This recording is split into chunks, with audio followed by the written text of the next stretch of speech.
Estamos já no quarto domingo, passou rápido, estudando sobre histórias da Bíblia que falam sobre coragem.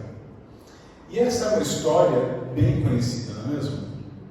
Ananias, Misael, Azarias, ou, me ajuda aí, Sadraque. Tá vendo? Nem preciso contar a história, você já sabe, né? Essa é mais uma daquelas histórias que nós aprendemos no rol do berço. Daquelas histórias que a gente já sabe, né? E é simples, mas é de um milagre tão grande, de uma intervenção tão grande, e de uma postura de coragem de 3 garotos, literalmente garotos, que é impressionante. Então, considerando que vocês já conhecem a história, se alguém não conhecer a história, depois procura, né, algum de nós, a gente vai ter prazer em contar a história em detalhes para você. Mas eu queria nessa noite considerar um pouco mais aspectos que estão ao redor dessa história. A gente vai lembrar alguns versos, né, da história, sem dúvida, mas eu queria refletir um pouco sobre o que estava ao redor daqueles garotos. Bom, coragem é firmeza de espírito para enfrentar uma situação difícil. É isso que nós temos visto nas últimas semanas. Aqueles 3 garotos, eles viviam com família, casa, tudo estabelecido.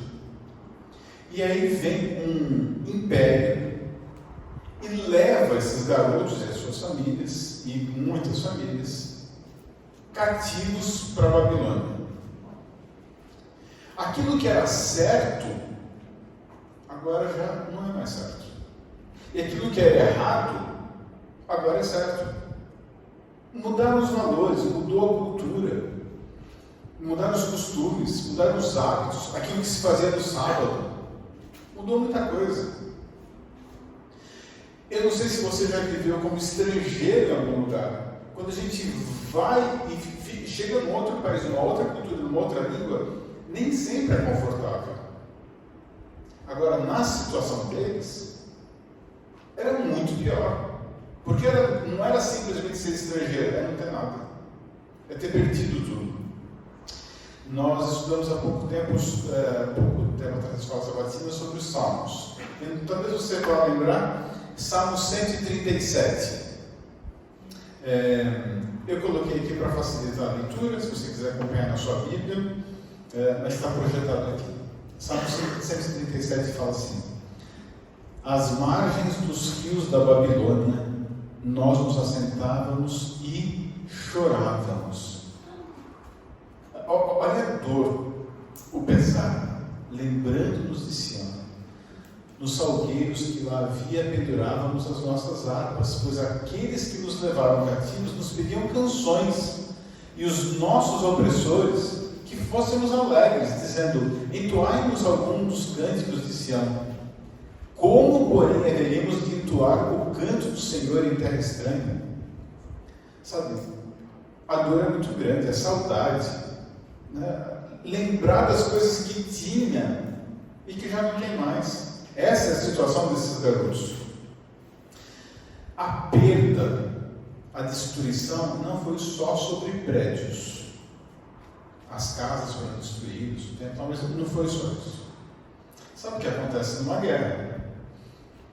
As mulheres são violentadas, os velhos, os idosos são mortos, os bebês são deixados para trás para que morram sozinhos. Os homens são transformados em eunucos. E esse domínio de Babilônia sobre Israel não foi diferente. Então, imagina agora esses garotos vivendo isso. Essa é a situação. Tendo visto parentes, enfim, né, toda a desgraça de uma guerra. Esse mesmo salmo termina com uma expressão de uma dor muito grande.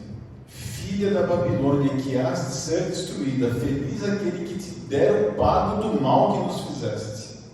Feliz aquele que pegar teus filhos e esmagá-los contra a pedra. Sabe por que está falando isso? Porque foi isso que aconteceu com eles.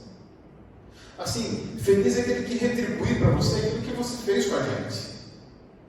Esses garotos que a gente está pensando na história deles, eles passaram por isso, por essa dor. Aí a gente fica pensando um pouco sobre o que é louvar a Deus, o que é agradecer a Deus, ser fiel. Deus me protegeu, Deus me guardou, agora eu vou ser fiel. Esses garotos estão vivendo uma situação de perda, de dor, de desgraça. Se você pensar um pouquinho em Jerusalém, o que mais chamava atenção ali era o templo. Uma construção belíssima. Quando Jerusalém é invadida, o pedido de ordem militar era que não tocasse no templo. Esse foi o pedido emitido. Mas não foi obedecido. Porque havia um outro plano por trás. E o prédio foi completamente destruído. Os objetos sagrados agora estão em Sinar, no templo pagão. Então, você imagina esses garotos lembrando como que era o templo de Jerusalém. E agora toda essa desgraça.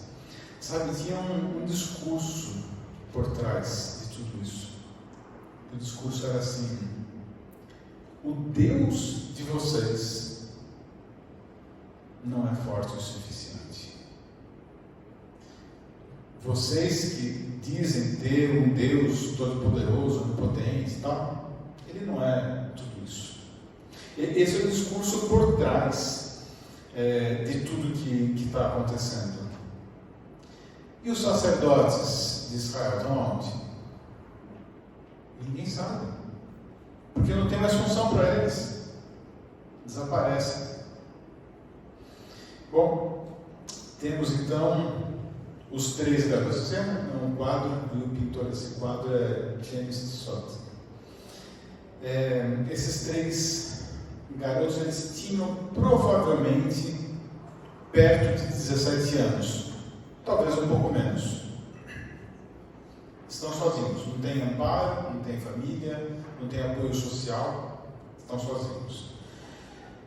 Bom, aonde que está Daniel nesse momento? Porque essa história fala dos três, mas não fala de Daniel, a gente não sabe de Daniel. Quando a gente vê o finalzinho do capítulo 2, essa história está em Daniel 3, no finalzinho do capítulo 2 de Daniel, verso 49, diz ali que Daniel tinha um cargo especial. Que era um outro nível dos três amigos. E nós não sabemos, talvez ele tenha sido mandado para uma missão, talvez ele tenha combinado alguma coisa com Nabucodonosor para atender alguma outra demanda, alguma outra necessidade. O fato é que a história relata apenas os três amigos. Jeremias capítulo 51, verso 59, fala que Zedequias foi o último rei de Judá. Tá? Jeremias, ele fala assim, que Zedequias foi para a Babilônia. Nós não sabemos, é a mesma época, nós não temos certeza. Tá? Mas é provável que o rei Zedequias tenha ido para a festa da estátua. Interessante, porque quando a gente lê o relato, todos os povos, nações estavam ali representados. Zedequias ainda representando ali o norte, a parte norte de Israel, ele é bem provável que de fato ele estivesse lá, mas nós não temos essa certeza, mas há essa possibilidade. Bom, no capítulo 1 de Daniel fala que os jovens estão sendo preparados. A faculdade deles está sendo paga pelo governo da Babilônia. Então, se espera o que deles? Fidelidade, lealdade. Então, se espera que esses jovens retribuam, no mínimo, lealdade àqueles que estão financiando o estudo deles. Eles estão no palácio, são príncipes, mas não tem glamour nenhum. Eles não são ameaça, olhem, porque são eunucos. Que Deus que eu adoro? É o Deus que me dá coisas boas? É o Deus que me livra da dor e do sofrimento? Será que você precisa se sentir abençoado para louvar a Deus? Para honrá-lo? A história desses garotos está dando uma outra coisa. Inclusive sobre essa questão do que é bênção, vale uma outra série para entender o que é bênção, né? Porque acho que em geral nós temos uma visão um pouco equivocada do que é bênção. Bom, antes de nós lermos o capítulo 3, né, começar direto com a história, eu queria ler ainda mais um versinho que está no capítulo 2, o verso 47.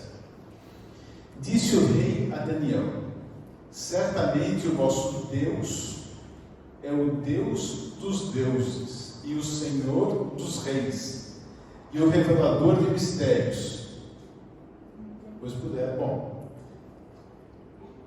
O que o Nabucodonosor está falando aí? Exaltando a Deus, não está? Cuidado com as decisões e com as palavras ditas sob emoção. Cuidado.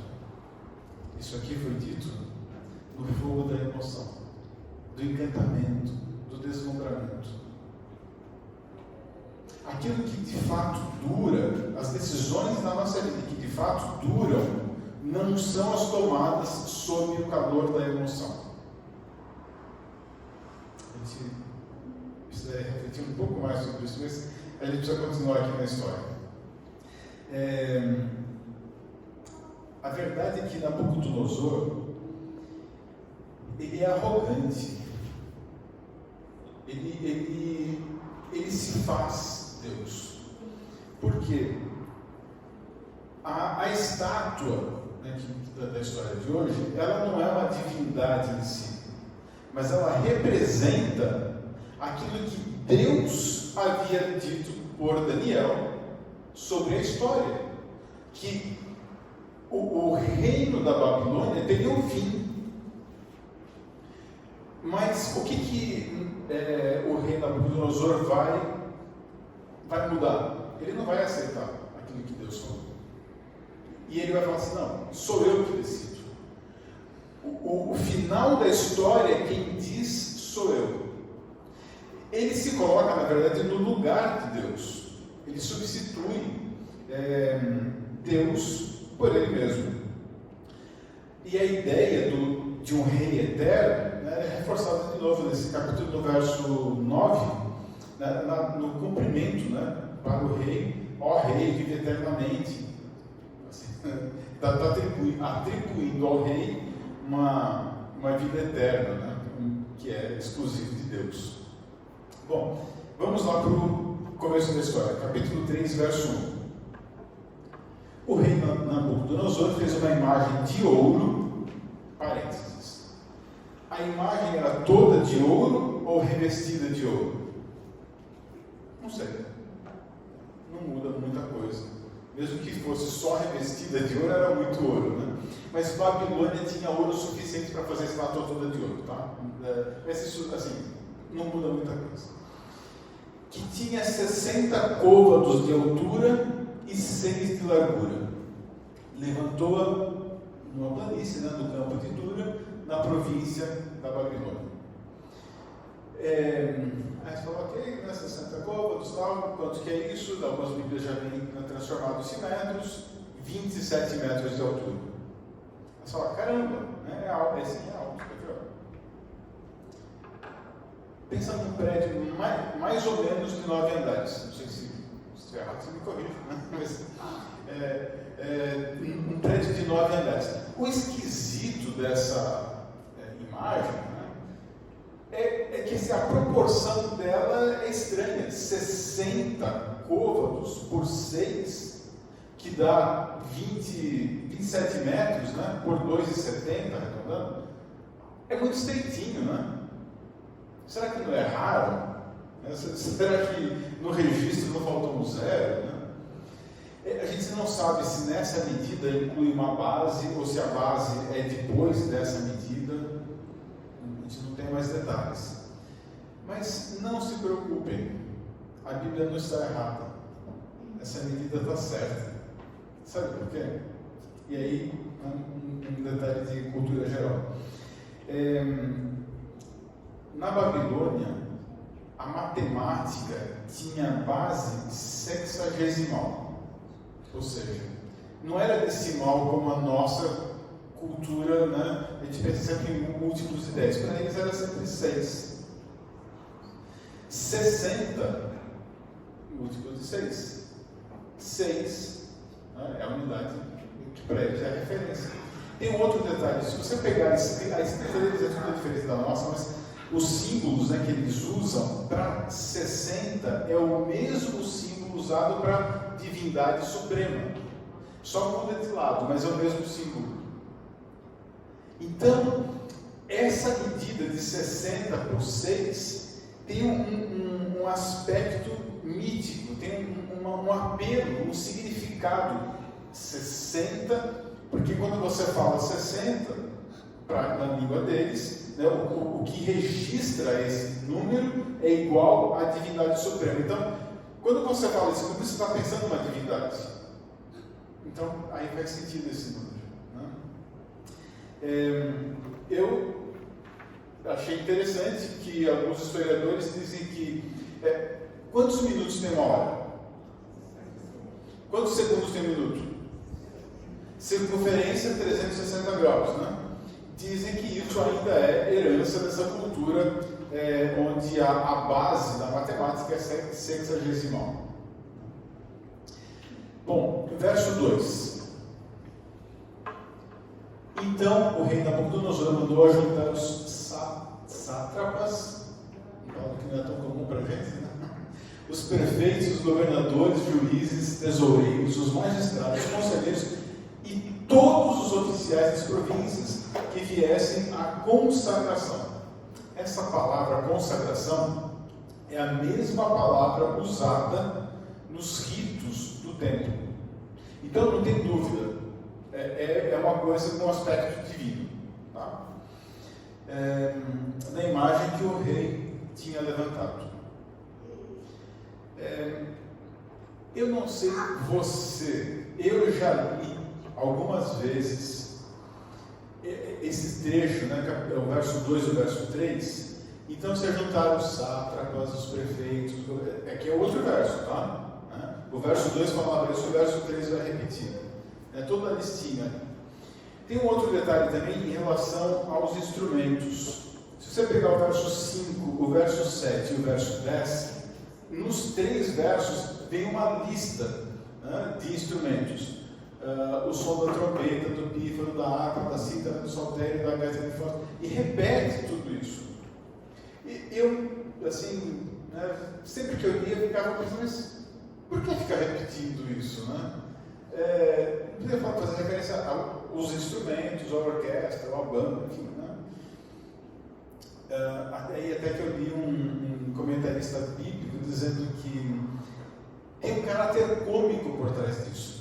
A repetição e essa ênfase era uma figura de linguagem que remetia a algo engraçado, a algo assim, algo para você achar graça mesmo. E se você prestar atenção, todos aqueles cargos políticos, né, e todos esses instrumentos têm uma função. Qual que é a função da presença deles e dos instrumentos tocando? É fazer as pessoas adorarem e reconhecerem que quem manda no universo é o Nabucodonosor, é o rei. Essa é a função desse evento. Mostrar para o mundo todo que a estátua inteira é de ouro, não só a cabeça. E aí o caráter cômico é que dá errado. Então todo o plano arquitetônico, todo o plano humano para provar a grandeza de si mesmo acaba dando errado. E isso uma pitada, né, de humor no relato. Interessante, né? No verso 7, deixa eu dar para destacar aqui, né? Então se prostraram os povos, nações e homens de todas as línguas. Sabe, não era uma festa, um evento ali para o bairro, para a cidade, não. O mundo todo deve ter, a gente está falando do centro do poder daquele período da história. O mundo todo deve saber que quem reina, quem domina, quem define as coisas é Nabucodonosor. Então, por isso que a ideia, né, relatada em Jeremias, do Zedequias está lá, é plausível, né? Porque tem uma representação de todos os povos.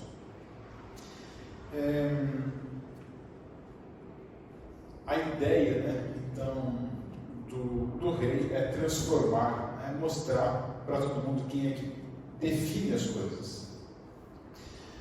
Eu li ali o verso 5 e o verso 7, né? Se você ler o verso 6, ali não tem dúvida.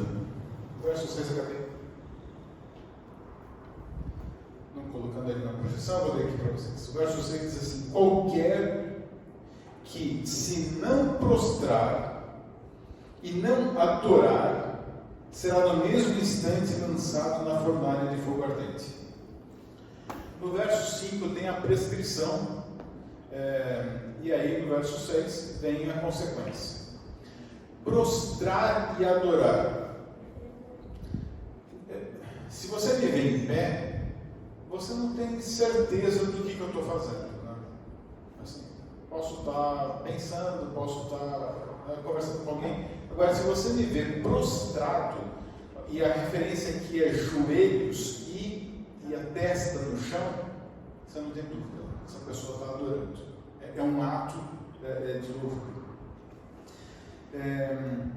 Prostrar e adorar. Quem é que deve receber isso de nós? Diante de quem é que nós devemos nos prostrar e adorar? Deus? Devemos fazer isso diante de mais alguma coisa ou mais alguém? E pode ser bom. Bom, esse era um teste de fidelidade, sem dúvida. Verso 5.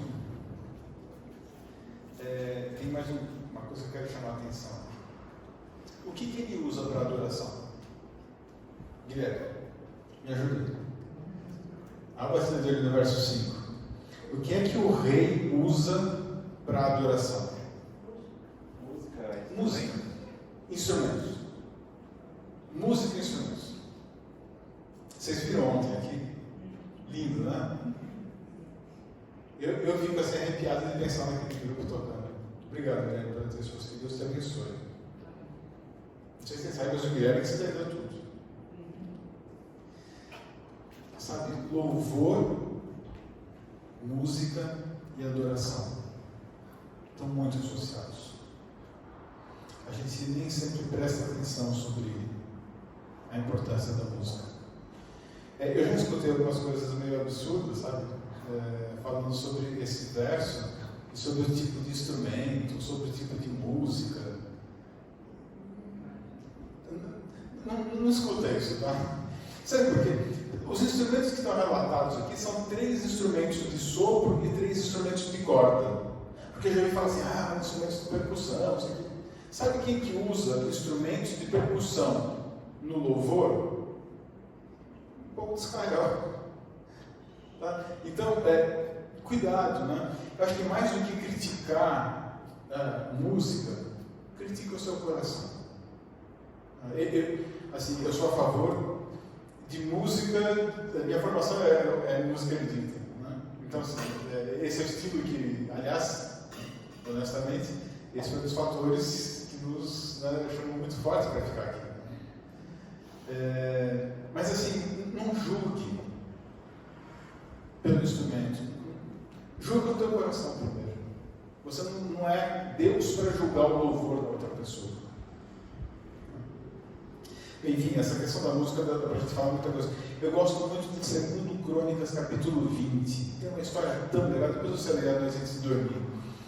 Lá fala de uma disputa, né, uma batalha, e quem vai na frente do exército é o coral. É uma batalha assim, né? Como é que pode isso, né? Mas depois você lê, 2 Crônicas, capítulo 20. A questão é que a banda, a orquestra, esse grupo de instrumentos, toca e todos se prostram. Está no finalzinho do verso 7. Bom, tocou, todo mundo se prostrou, final do verso 7. Falando sobre música, eu achei bem interessante nessa publicação, aí depois que a gente tiver interesse posso passar, está disponível gratuitamente na internet, fala sobre os instrumentos musicais da Bíblia, tá? Se a gente tiver interesse em conhecer um pouco mais, né? E aí vem verso 8. Ora, no mesmo instante, aí eu acho assim, acho gozado isso, porque aqueles que se prostraram, né, e estavam ali curvados, eles estavam curvados, mas estavam, né, com o pescoço assim torto e com o olho aberto, né? Porque no mesmo instante se achegaram alguns homens caldeus e acusaram os judeus. Sabe aquela gente que gosta de ficar bem na foto? Que gosta de chamar atenção, de falar, eu sou bom, né? E normalmente a pessoa faz isso só no mal do outro. Né? Enfim, esse é o tipo de gente que está aí. No verso 12, esse relato, né, continua, há uns homens judeus. Se você pegar o finalzinho do capítulo 2, se não me engano, o verso 49, fala assim que Daniel sugeriu o nome dos 3 amigos para Nabucodonosor, e aí foi dado cargo para os 3. Tá? Então, e aí, aqui, quando eles estão criticando esses homens judeus, e eles falam para o rei, né, que tu constituíste sobre os negócios da província da Babilônia. Na verdade, eles estão atacando, porque lógico, você não pode atacar o rei, não. Então, eles estão atacando indiretamente o próprio Daniel, né, para acabar, né, com esses homens. Né. Estes homens, ó rei, não fizeram caso de ti. Não é o caso, né? Não é bem assim. Né? Até os deuses não servem. Eles realmente não servem, mas me parece que eles misturam um pouco de verdade com um pouco de mentira. Né? E nem adoram a imagem de ouro que levantaste, isso sim. Eles vão então lembrar o rei daquilo que o rei acabou de falar e da hora que acabou de ser dado, né, sobre a adoração. Verso 13. Então, o rei, o soberano, aquele que se acha Deus, ficou irado e furioso. Você consegue imaginar? Um cara prepotente, arrogante, ainda por cima, irado e furioso. Imagina a cena. E esses 3 garotos, que não tem mais nada, que não tem mais ninguém, que estão ali, né, sofrendo tudo aquilo que a gente já considerou, eles estão diante desse monarca irado e furioso. E é tão bonitinho, né, tão singelo, né, a delicadeza do rei, né, que no verso 15 ele fala assim, olha, né, talvez vocês não tenham entendido, né, talvez uma questão de compreender a outra língua, né, eu vou repetir para vocês. E aí repete. Né, e aí vem a mesma lista de instrumentos, de novo com aquele, né, tom, talvez, né, um pouco sarcástico. Ele já sabia, não precisava repetir, não precisava uma nova chance. Agora, os detalhes. Né? Pega o finalzinho da fala, né, do rei, o finalzinho do verso 15. E quem é o Deus que nos poderá livrar das minhas mãos? Quer dizer, essa pergunta é uma pergunta retórica, uma pergunta que não tem resposta. Né? Ele errou de fazer essa pergunta. Na verdade, ele devia ter feito uma afirmação, não uma pergunta. Só que como foi pergunta, Deu a chance, né? Deu a chance de uma resposta. E aí vem o grande momento da nossa reflexão de hoje.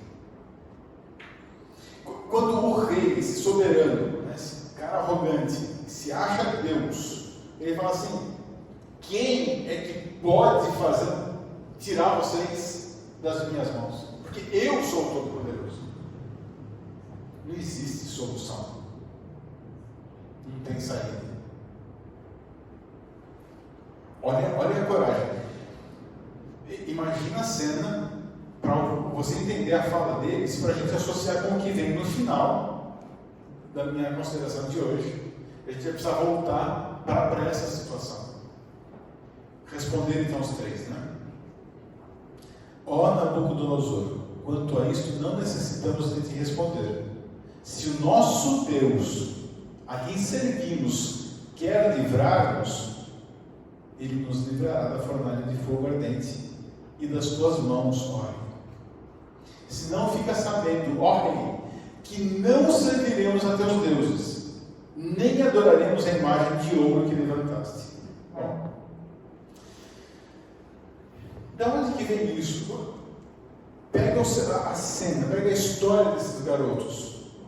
Da onde que veio a construção dessa fala? O que eles viveram, se é que eles têm 17 anos, 16, 15, o que eles viveram nesses outros anos de infância e juventude para chegar nesse ponto, nessa situação e falar dessa forma? Aí eu vou falar para vocês o que eu acho.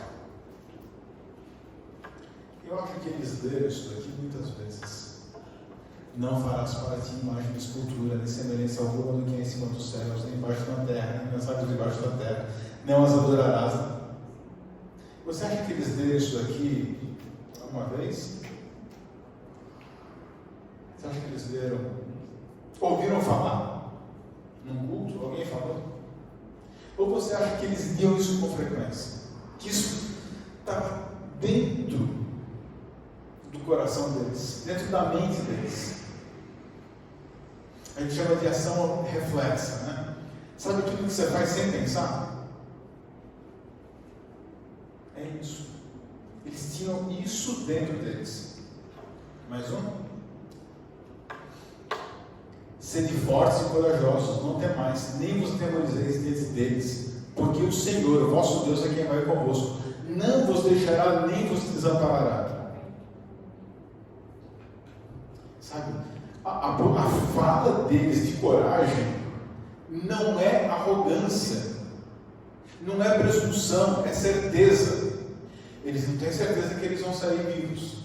Eles podem deixar isso bem claro. Não tenho certeza, mas eu tenho certeza que Deus está comigo. Por que eles têm a certeza?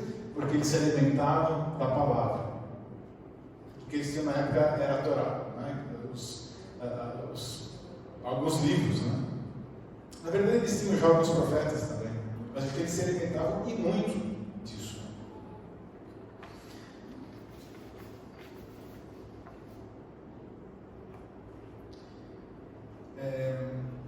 Tem um outro detalhe que eu acredito que fazia parte da formação deles também, porque todo o povo judeu sempre fez isso e faz até hoje.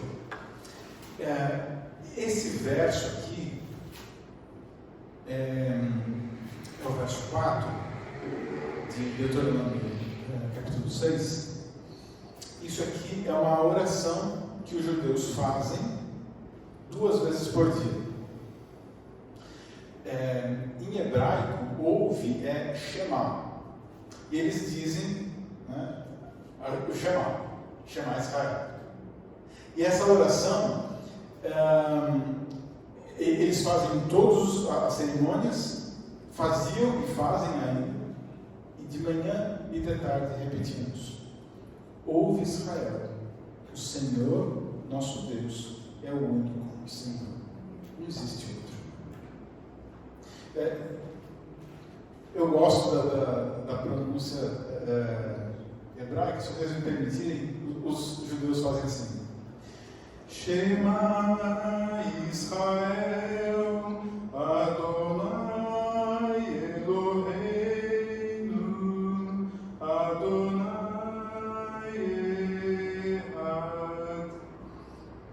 eles falam meio cantando e cobrem os olhos na hora de chamar.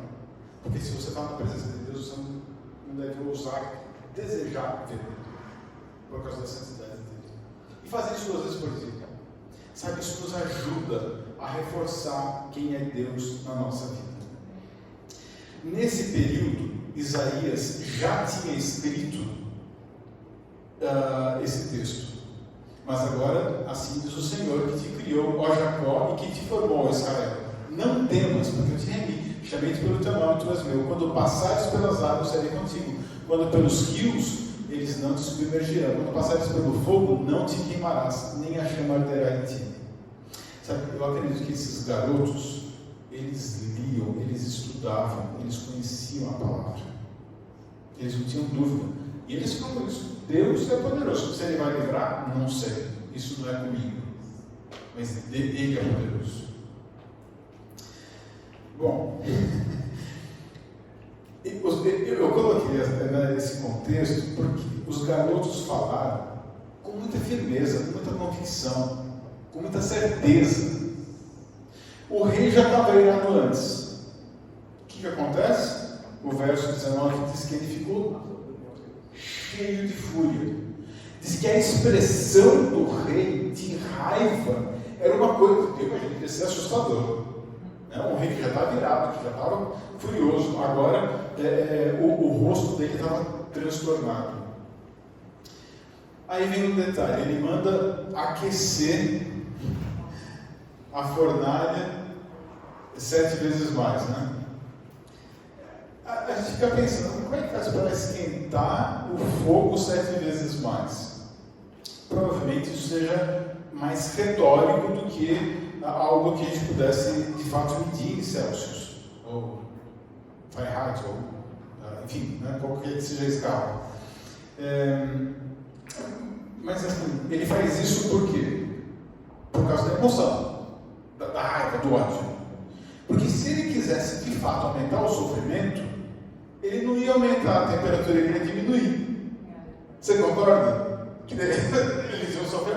É que ele faz isso, porque se você coloca uma temperatura baixinha, põe a pessoa para ficar assando ali, você ia prolongar o sofrimento dela. Né? Então ele faz aquilo na hora da raiva, na hora da emoção muito forte. Né? Um forno, dentro daquilo que se conhece sobre os fornos babilônicos, poderia chegar numa situação dessa até 1500 graus. Que já é suficiente para... Bom, tanto que aqueles que vão jogar os garotos lá dentro, essas pessoas morrem por causa do calor. Né? O forno ele tinha uma abertura na parte superior, que os garotos são jogados de cima para baixo, e tem uma abertura na frente para poder criar, né, uma circulação de ar e aí queimar mais. Também tem um sistema de fole, porque aí fazia o fogo arder ainda mais. Se usava carvão vegetal e o fogo ele tinha várias camadas subterrâneas de pedra e areia. Com isso, não perdia a temperatura para a terra. Né? Então, por isso dá para a gente entender que de fato poderia chegar a 1500 graus Celsius. Essa porta embaixo, né, essa porta lateral, ela era relativamente grande, né, tanto que o relato diz que ele viu os 3, ou os 4, né, personagens lá dentro do forno. O que importa, de fato, é que as chamas eram suficientes para matar qualquer pessoa que chegasse perto.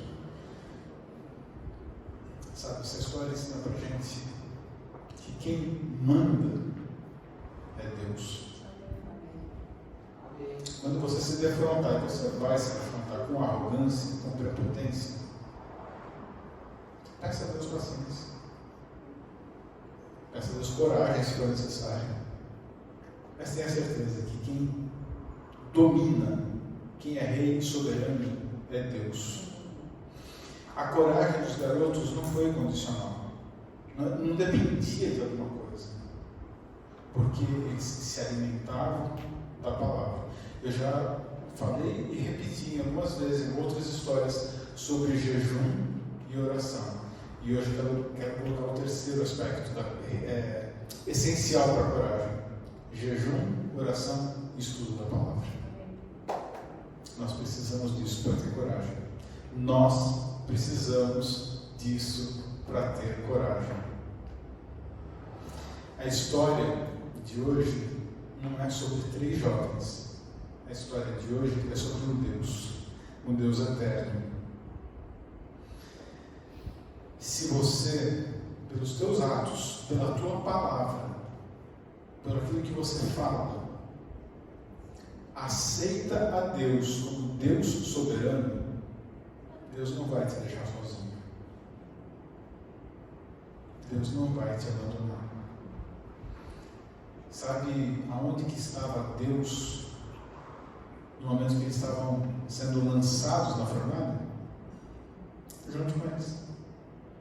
Olha que tudo estava estalando, queimando do lado deles. Aonde que estava Deus? Junto deles. Deus vai até a fornalha se for preciso. Para acabar, tem 2 coisas para considerar. A primeira delas é a relação entre Daniel 3 e Apocalipse 13. Eu só vou deixar essa dica para vocês: estudar esses 2 capítulos, porque eles estão associados. Os 2 falam de um inimigo da verdade, os 2 falam sobre mudar a verdade, os 2 dão um comando para a adoração e os 2 professam um decreto de morte. Interessante. Eu quero encerrar com um trecho de Profetas e Reis, está no capítulo 41. São 2 parágrafos. Os tempos de provação que estão diante do povo de Deus reclamam uma fé que não vacile. Sabe o que é uma fé que não vacile? Coragem. Vou ler de novo. Os tempos de provação que estão diante de cada um de nós reclamam coragem. Entenderam por que é importante estudar sobre coragem? Porque nós acreditamos que estamos perto do fim da história desse planeta, que Jesus em breve voltará. E aí mais diz: esse povo precisa de uma fé que não vacilou, coragem. Seus filhos devem tornar manifesto que Deus é o único objeto de seu culto e que nenhuma consideração, nem mesmo o risco da própria vida pode induzir-nos a fazer a mínima concessão a um culto falso. Para o coração leal, as leis de homens pecaminosos e finitos se tornam insignificantes ao lado da palavra do eterno Deus. Que bonito, né? A verdade será obedecida, embora o resultado seja prisão, exílio ou morte. E aí termino com esse trecho. Como olha que interessante, né? Ela resgata essa história e fala assim: olha, é para vocês. Como nos dias de Sadraque, Mesaque e Abednego. Por isso que eu falei, tem que entender quem são eles, para entender quem somos nós nesse contexto. No período final da história da Terra, o Senhor operará poderosamente em favor dos que ficarem firmes pelo direito. É bem provável que alguns de nós vejam milagres, porque foi isso que ela escreveu aqui. Aquele que andou com os hebreus valorosos na fornalha ardente estará conosco, com seus seguidores, em qualquer lugar. Sua constante presença vai trazer conforto e vai sustentar. E talvez a gente precise disso. Em meio do tempo de angústia como nunca houve desde que houve nação, os seus escolhidos serão corajosos. Ou, do jeito que ela escreveu, ficarão firmes. Satanás, com todas as forças do mal, não pode destruir o mais fraco dos santos de Deus. Anjos magníficos em poder os protegerão, e em favor deles Jeová se revelará como o Deus dos deuses, capaz de salvar perfeitamente os que nele puseram a sua confiança. Mas eu vou ser sincero com vocês, a gente não vai decidir confiar de uma hora para outra sem conhecê-lo. A gente só confia em quem conhece. O desafio para mim e para você é conhecer melhor esse Deus que pode andar com a gente na fornalha. Eu termino com uma oração. Santo, Santo, Santo, nosso Deus Todo-Poderoso, tudo eras, é e para sempre será Rei de todo o universo. Senhor, nós nada somos. Nós dependemos completamente de Ti. Nós queremos Te conhecer melhor. Nós queremos confiar mais em Ti. E quando o momento chegar, se houver necessidade, queremos demonstrar coragem, porque nós confiamos em Ti, Senhor. Obrigado porque nessas últimas semanas nós pudemos estudar um pouco mais sobre coragem. Pudemos entender que ela é essencial para os dias que estão diante de nós. Ajude-nos a escolhermos andar ao Teu lado, Senhor. E agora eu peço mais uma vez a Tua bênção sobre cada um de nós aqui. Que Teu Santo Espírito nos acompanhe, nos guarde e nos proteja. Eu faço isso em nome de Jesus.